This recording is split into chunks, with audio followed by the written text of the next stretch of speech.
World mining Congress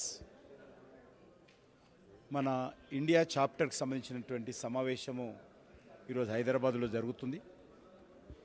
ఈ సమావేశానికి దేశంలోని పిఎస్యూస్ కానీ పబ్లిక్ సెక్టార్ కంపెనీలో పనిచేస్తున్నటువంటి మైనింగ్ కంపెనీలు కానీ అదేవిధంగా ఇతర దేశాల్లో పనిచేస్తున్నటువంటి మైనింగ్ కంపెనీలు కానీ సుమారు 300 మంది ప్రతినిధులు ఈ యొక్క సమావేశంలో పాల్గొంటున్నారు. సుమారు 8 దేశాల నుంచి ప్రతినిధులు వచ్చారు. ముఖ్యంగా ఎవరైతే ఇండియన్ కమ్యూనిటీ విదేశాల్లో ఎక్కడైతే మైనింగ్ చేస్తూ ఉన్నారో వాళ్ళు ప్రధానంగా ఈ సమావేశానికి ఆహ్వానించడం జరిగింది. ఈ యొక్క సమావేశంలో ప్రధానమైనటువంటి ఎజెండా ఏదైతే మనం మైన్ బ్లాక్లలో మైనింగ్ అయిపోయిన తర్వాత అది కోల్ కావచ్చు, లేకపోతే లైమ్స్టోన్ కావచ్చు, ఐరన్ ఓర్ కావచ్చు, ఇతర మినరల్స్ కావచ్చు, అవన్నీ మనము మినరల్స్ అని తీసుకున్న తర్వాత ఈరోజు భారతదేశంలో సైంటిఫిక్ మెథడ్లో ఆ మైన్ క్లోజర్ యాక్టివిటీ చేయడం లేదు. దీని కారణంగా చాలా ప్రమాదాలు జరుగుతూ ఉన్నాయి, ఎన్వైర్మెంటల్ ఇష్యూస్ పెరుగుతూ ఉన్నాయి, భూమి సరిగా ఉపయోగపడడం లేదు. మైన్ అయిపోయిన తర్వాత దాన్ని చదును చేసి లెవెల్ చేసి దానిపైన గ్రీనరీ డెవలప్మెంట్ చేసి అక్కడ లోకల్ కమ్యూనిటీకి ఉపయోగపడే విధంగా చేయాలి.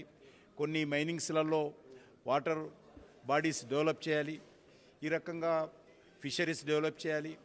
ఈ రకంగా అనేక రకాలుగా స్థానిక ప్రజలకు ఉపయోగపడే విధంగా మైనింగ్ అయిపోయిన తర్వాత భూములన్నిటిని కూడా మరి ప్రజలకు ఉపయోగపడేటువంటి కార్యక్రమాలకు డెవలప్మెంట్ చేయాలని చెప్పి ప్రధానమంత్రి నరేంద్ర మోడీ గారు ఆదేశించారు. అందులో భాగంగానే నిన్న జరిగినటువంటి మా యొక్క మినిస్ట్రీ మరి కన్సల్టేటివ్ కమిటీలో కూడా అదే మైన్ క్లోజర్ యాక్టివిటీని ప్రధానంగా చర్చించాము. ఈరోజు మరి వరల్డ్ మైనింగ్ కాంగ్రెస్లో కూడా అదే రకమైనటువంటి ప్రధానమైనటువంటి ఎజెండా తీసుకొని చర్చిస్తూ ఉన్నాము. మన ప్రభుత్వ పరంగా సుమారు 143 మైన్స్ మైనింగ్ అయిపోయిన తర్వాత ఆ రకంగా గత అనేక సంవత్సరాలుగా స్వాతంత్రం వచ్చినప్పటి నుంచి ఇప్పటి వరకు ఎక్కడిదక్కడే ఉన్నది.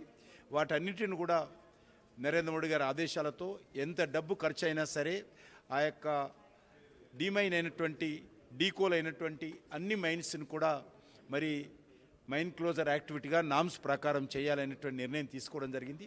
దానికి సంబంధించి మేము ఇప్పటికే యాక్షన్ ప్లాన్ పూర్తి చేశాము. వచ్చే 3 సంవత్సరాలలో ఈ కోల్ బ్లాక్స్ అన్నిటిని కూడా ఈ మైనింగ్ అయిపోయినటువంటి అన్ని మైనింగ్ ఏరియాస్లో కూడా మేము మైన్ క్లోజర్ యాక్టివిటీ చేసి మనము ఎన్వైర్న్మెంట్